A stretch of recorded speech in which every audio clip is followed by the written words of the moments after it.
Two, and one. We're live. Hello, and welcome to yet another podcast on PropTech Buzz. Today, we are tackling one of the biggest blind spots in real estate, the lack of reliable, accessible building data. Decarbonization is no longer optional, but you can't reduce what you can't measure. For decades, buildings have been full of systems, sensors, and hardware that don't talk to each other. Data is fragmented, expensive to extract, and often wrong. Novant is fixing this. They're not just creating another analytics layer, they are building the data foundation that decarbonization depends on. Joining us today is Tyson Soutter, CEO of Novant. Tyson, welcome to PropTech Buzz podcast. How are you doing today?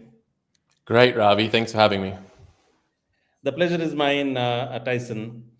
So, Tyson, you said you have often said the biggest problem in buildings is not decarbonization; it's data availability. So, what was the moment you realized this wasn't just an inconvenience but a systemic roadblock? Yeah, I've been in the industry for 20 plus years and working on every side of this problem. So installing the systems that are causing all the energy usage, but also working with technology that's trying to reduce it. And the question isn't, is there good solutions out there or good people? It's a question of how do we enable them to make decisions in a rapid way, informed, enriched by data. And that's something that has to be solved first before we can move on to the great offerings out there, enabling the great people to solve this problem. Got it. And if you had to explain the building data problem to someone outside the sector, how would you describe what's actually broken today? Yeah, it's a great question, because for the rest of the industries using technology, using AI, using software, data is a problem, but it's not such a problem like it is in buildings. And the way I always describe this is, imagine you're going into a building and each system is speaking a different language. They're all talking, German and French and Spanish and Italian, but what you need them to be talking is English. And right now, there's no way to be able to make them all speak the same language, be able to make it understood for anyone speaking to that building. And really, that was the purpose of Novant. We want to take all those systems and say, hey, how do we let them communicate with anyone? And that's really what needs to happen, so we can have a universal language for buildings, so anyone can come into a building and work with that building, solve the problems of the building, and reduce the carbon and the energy of that building. Got it. And your no one's mission is quite bold, right? So to unlock, clean, and standardize building data for good. So what pain point pushed you towards building an entirely new data layer instead of another analytics tool? Yeah, it's bold, definitely, because no one's really doing this in the right way. So there's a lot of people solving data in their own way, but really what the industry needs is something that has scale. Because if you solve the data problem at one building, great, but what we need is something that can work in any building. And for something to work in any building, it needs to be a pure software tool that anyone can use without this huge learning curve, without this huge cost, because we need everyone to be doing this, solving data problems to enable their solution, to enable their service, because that's the only way we're going to get scale in buildings. We really want this to be partner-led, which means it has to be a software tool that's intuitive and cost appropriate, because that's how we're going to get mass implementation globally, across different languages, across different segments, across different verticals, when we can give people the power to solve the problem themselves. So consultants, tech vendors, facility manager, owners, everybody's struggling with bad data. So according to your early discovery, what inefficiencies in the system or costs really shocked you the most? Yeah, it's the fact that every time someone comes into a building, the building owner is repaying to solve the digital infrastructure. It would be like if you get a new electrical contractor to come and maintain your building and your lighting and your metering, and every time you got a new contractor, you ask them to rerun all the cables before they did any work. And this is what's happening with data. So every time someone comes into that building to do any work with the building, you're asking them to re-solve the data infrastructure, which comes at a huge cost. And this isn't something that should be expensive to solve, but it is. And then on top of that, they're paying every single time anyone interacts with the building. And this can't last. This has to be solved. And for me, the data infrastructure, the digital infrastructure is infrastructure. It should be treated as such. It should be treated like an IT system or electrical system, because let's just pay for it once, let's solve it once, and let's do it at the right price point. Because this shouldn't be some really complex strategic decision with a huge price tag on it. It should be something that is just standard in buildings. Excellent. Great. So thank you for setting the context here. Now let's look at the Novant data engine. Let's dig into the mechanics, right? So Novant promises to make building data accurate, complete, and accessible continuously. So why don't you walk us step by step through what Novant actually does when a building connects to your system? What happens behind the scenes from ingestion to structured usable data? Yeah, it's a pretty easy thing. Now, we hopefully made it easy, but what the way we approach this is, because we are a pure software solution, we have a distributed architecture with some hardware or virtual edge devices that sits within the building. Once this is installed, it talks to the network, it talks to the devices, and this is self-serve. So our partners are out there solving this problem every single day. And we see partners, the same day they purchase Novant, they're solving that problem in buildings. So once this edge device is installed, they're connecting to the controllers, they're connecting to the systems, and they get the live data from the building management system, from your lighting system, from your metering system, from your fire system, from your vertical transport system. It's from all these different systems, but it's also from other systems like your maintenance system, your work order system, your weather data, your carbon equivalents, all the information you need to be able to make informed, enriched decisions. And then the tool is smart enough to say, hey, we've got this data. What is it? What does it belong to? How do I structure it in a way that I can make sense of it for any tool? And this is really where the smarts of our system comes into play, where we're not just saying, there's a bunch of building ontologies, like things like Haystack and Brick and Real Estate Core and Google's DBO. These are all, system ontologies that are very important for data structure. What we do is we say, hey, we understand all these ontologies. We've been working with them for a very long time. Let's map between all of them. And so our system maps between all these ontologies. And then we have tools to be able to say, we've got the data flowing, we've got the ontology solved at the point level. Let's now take that, relate it to the zone that it serves, relate it to the space in the building that it lives in and the space that it serves as well, and then relate it to the equipment that it belongs to. And what we've done there is we've taken some real-time sensor data and said, how do we relate this to equipment? How do we relate this to space? How do we relate this back to the building that it lives and breathes in? And by the end of this process, we have now mapped the full building in a digital format without having to understand any of those complex ontologies. All you have to understand is, what is it I'm looking at? What is it I'm working with? And that's really where the power of our system comes into play.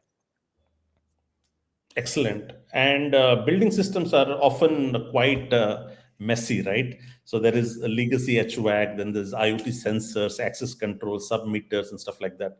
So how do you unify all these different data streams into a single reliable source of truth? Yeah, this is the hardest thing to solve. And it shouldn't be, but it is the hardest thing to solve. Thankfully, my co-founder, has a very, very deep experience, working with companies like Tritium and Sky Foundry, and 25 plus years solving these integrations. And I've been 20 years doing the same thing. So what we do is we talk at the protocol level. So we don't care who makes the system, when was it installed. What we care about is that talking things like BACnet and Modbus and OPC and MQTT and all these standard protocols we've solved. And we say, hey, we can talk to all those. So it doesn't matter which vendor you have. It doesn't matter what the current state is. What matters is, do you have any sort of networked system? Because if you do, basically we can talk to that. And we solve it in a way where you don't have to understand those protocols at all. It's the same process every single time. So we've taken the complexity of having to learn all these really complex things and said, how do we just make the process exactly the same every single time? And that's something that I've never seen done in the industry, because it's such a steep learning curve when you have to understand these, quite complex protocols to be able to make sense of them. We're really trying to level the playing field so anyone can come into a building and just do that work. Excellent. And you also have made some inroads in partnerships, right? So you partnered with masters system integrators like OTI. Could you Yes. explain how does these integrations help or supercharge what Novant can unlock for building portfolio?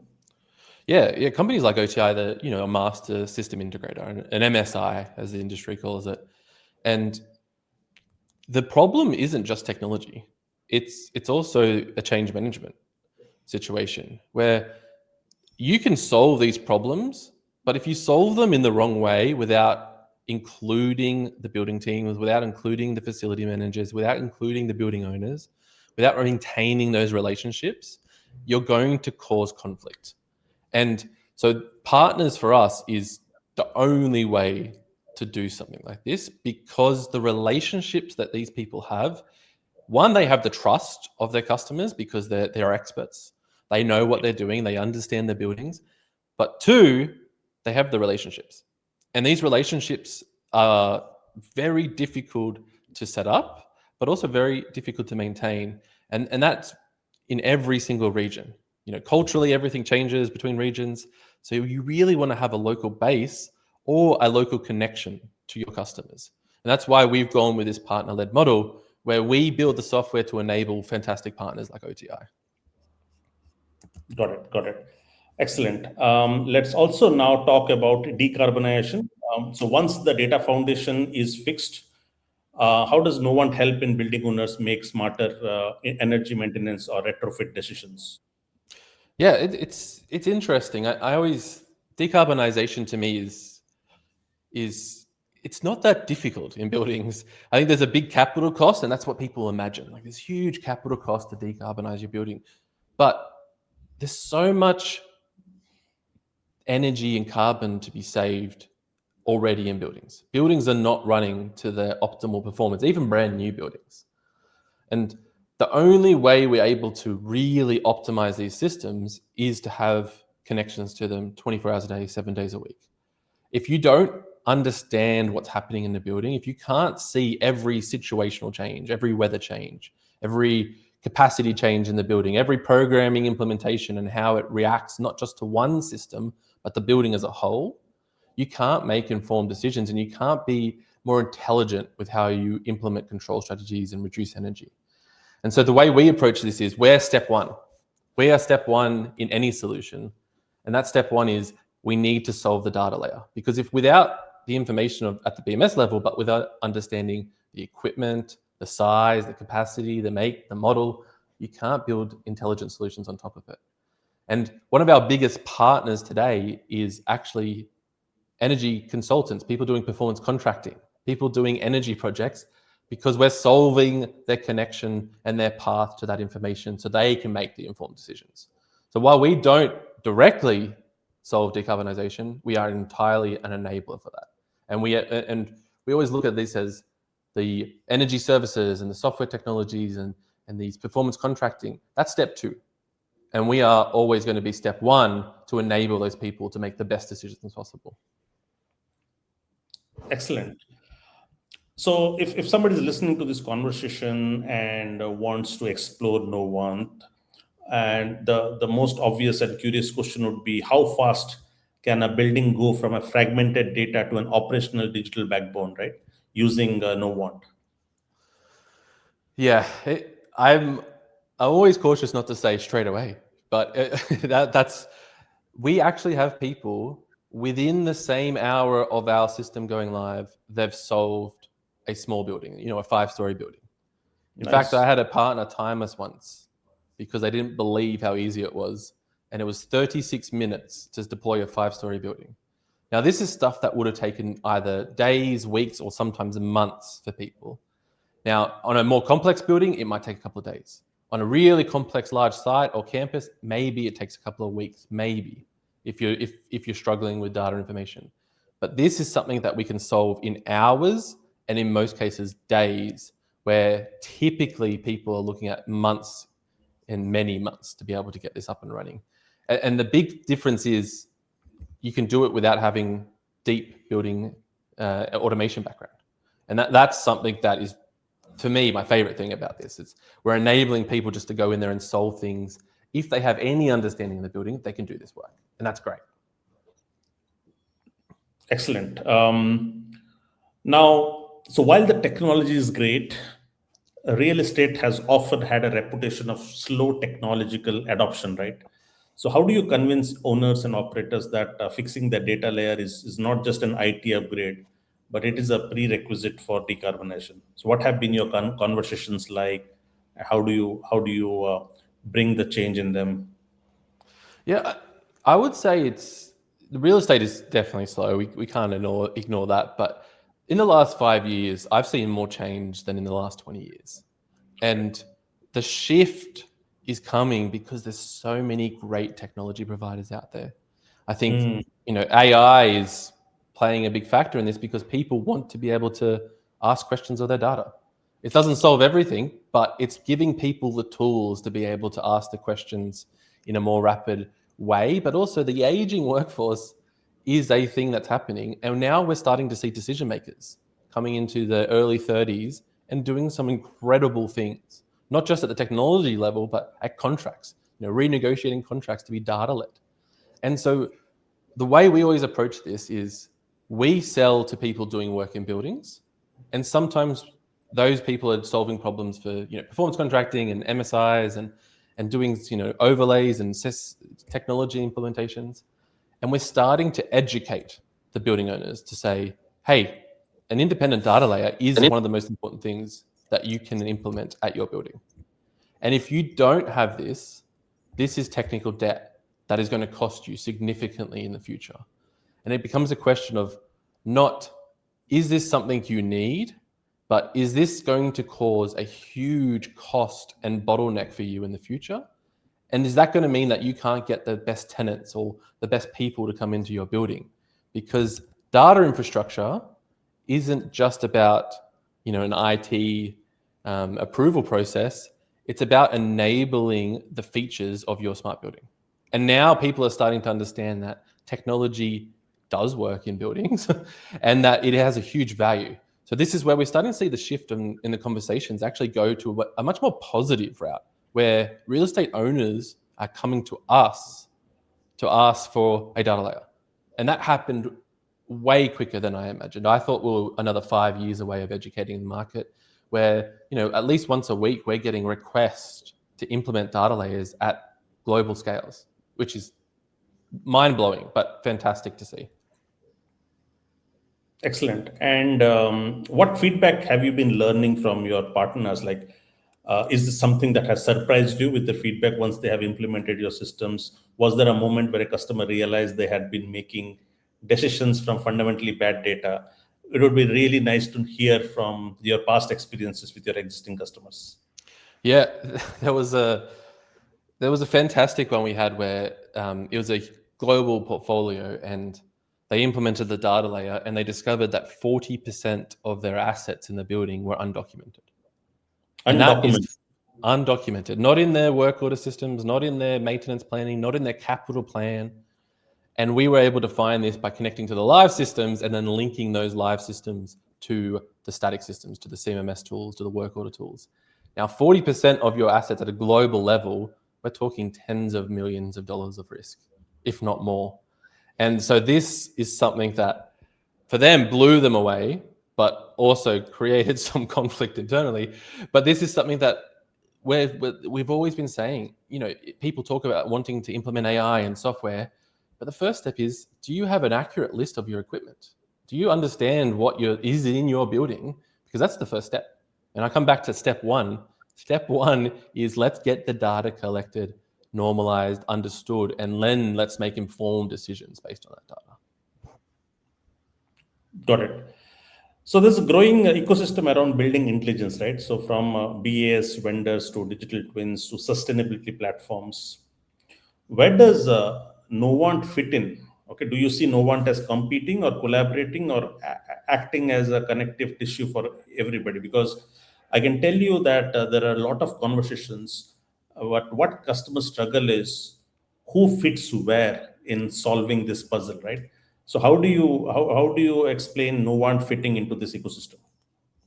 Yeah, it's definitely a conversation that's been changing dramatically. And I think it's great that people are looking to use these technologies because a lot of them have a lot of value. And one of the biggest hurdles to these technologies starting is cost and time. It's a very large cost for them to get going. And so the difference for us is we are a low cost solution. And by that, when I say low cost, I mean we are priced appropriately for what we solve. And what we do is we enable customers to have choice of technology stacks. And if you talk about digital twins, if you talk about analytics companies or any technology company in buildings, their core business is not the data. It's not the Mm, data layer. Their core business is creating analytics or creating a great visualization or interactive tool. mm, And if they solve the full stack, it can definitely work. But if you're got it. able to solve the data layer, you now have the ability to plug in the best in breed solutions at a much lower cost point and in a much more rapid approach. And so what we're seeing is we become a very good collaboration tool. And the best companies in this space, they're not nervous about a data layer existing. They're excited because they know that we are a quicker path to revenue for them. And we're just enabling them to grow quicker. And they can focus on doing what they do best. And that is their core business. And they're always the best companies in this space because they Got it. know they're gonna win the battle of who has the best software. And it doesn't matter who owns the data flow. It's about who can deliver the best outcome. Got it. So, in your experience, what type of buildings or regions are picking this up fastest? Who are adopting this technology fastest? Are those owners under regulatory pressure? Are they driving the adoption faster than others? Yeah, it's funny. In the past with technology solutions in buildings like energy analytics or FTD, it was definitely regulatory driven. Australia had a huge drive in this space. I am Australian. Maybe I'm a bit biased, but Australia had building standards for 20 plus years. And that's what exploded all these fantastic technology companies out of Australia. And then America caught up, and then now EU has a bunch of regulatory requirements. But what we're seeing is the adoption for technology just seems to be pretty consistent across the board.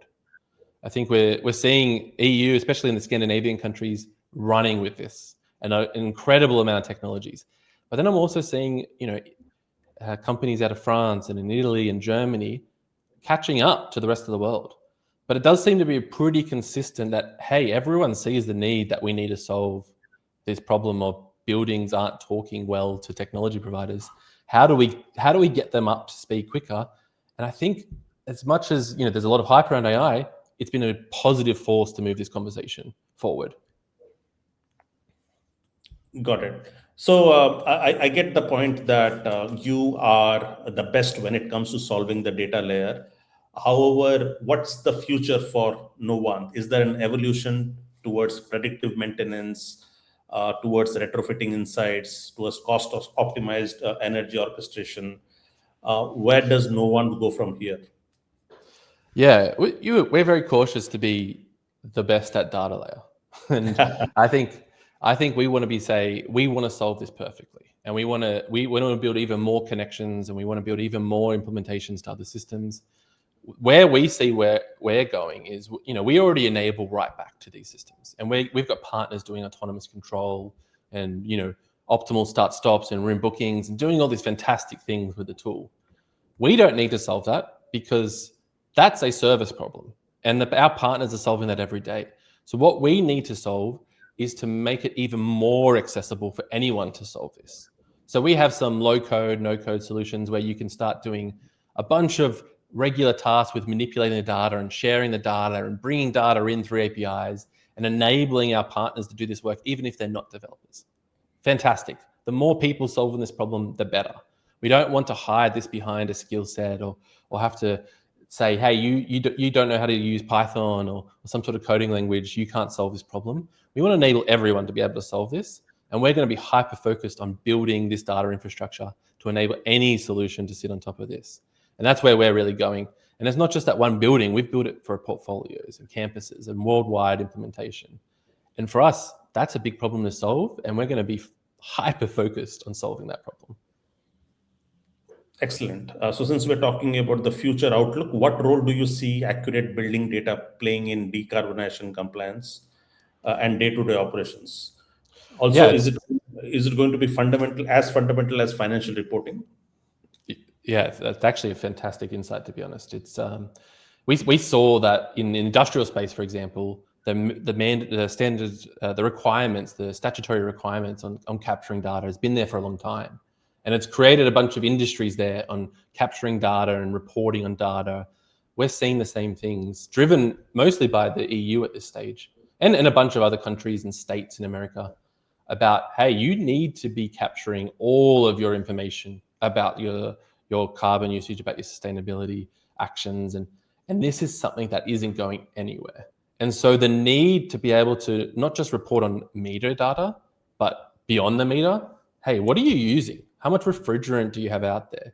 What's causing these emissions? And what are you doing to address that? This is information that every company has to solve. And actually, it only means positive things for this idea of enabling technologies to do more work, because there's no way we can solve this with just throwing labor against the wall. And so we have to be more intelligent with how we manage buildings. Excellent, Tyson. So some closing questions here, since we covered the meatier stuff already. If somebody is watching this and wants to experience Novant today, what's the simplest entry point for them? Yeah, for us, it's very simple. We've got a model that as low as $35 a month you can deploy to a building and get going. And last night I was on a call with someone. On the call, decided to move forward, and during the same call had set up their site. And this is something that anyone can do. It's really that easy. It's something you have to do yourself to believe, because I don't expect everyone just to believe me saying it's easy. It really is that easy. And so we have made this a very, very easy entry point to getting the first step to data normalization, to building your digital infrastructure and solve what you want to solve. You don't have to bite off this huge, complex digital twin from day one. Just solve some data and then build on that and build on that. And then incrementally get yourself to the point where you have a complete normalized data infrastructure to enable any technology solution on top of that. And you are geography agnostic. That's what you told me before this meeting, right? Yeah. So yeah, exactly. Deploy it all over the world. It has no limitations when it comes to geographies. Yeah, we have partners all around the world and growing every day. It's great to see. Excellent. And the last one here, of all the capabilities that Novant offers, which one is your personal favorite? The one that still impresses you every time and you would like to show off to your customers? Yeah, I think it's just the automatic tagging of data or normalizing data. When I get a consultant or someone that has zero integration experience in buildings, and they're deploying to buildings themselves and adding data ontologies that took me years to understand, and they're doing it the same day they use the tool, that to me is amazing. One of my favorite customers who's deployed many, many sites all around America, they once asked me, what's the difference between BACnet and a system like Niagara? And this was after they deployed tens and tens of sites. And this is something that, historically before Novant, you had to have a deep understanding of protocols and systems to be able to do this work. And they're in there deploying to large, complex campuses with no background in the space. That I love. The more people we can get solving this problem, the quicker we're going to get to not talking about digital infrastructure, but talking about the technology stacks on top of it. And that's exciting to me. Excellent. That wraps today's episode of PropTech Buzz. Huge thanks to Tyson Soutter from Novant for joining us. If there's one message from today, it's this: decarbonization is not a technology problem, it's a data fidelity problem. And companies like Novant are rebuilding the foundation of the entire industry. So to learn more, visit novant.io and explore how accurate building data can transform everything from ESG reporting to operational efficiency. Also on PropTech Buzz, we are launching the Smart Buildings and Decarbonization portal, where products like Novant will be showcased, case studies discussed, and it is community led. So please sign up also on the platform. Until next time, keep innovating and keep building. Thanks again for Novant and Tyson to joining here. All right, Tyson. Thanks, Ravi. That was great.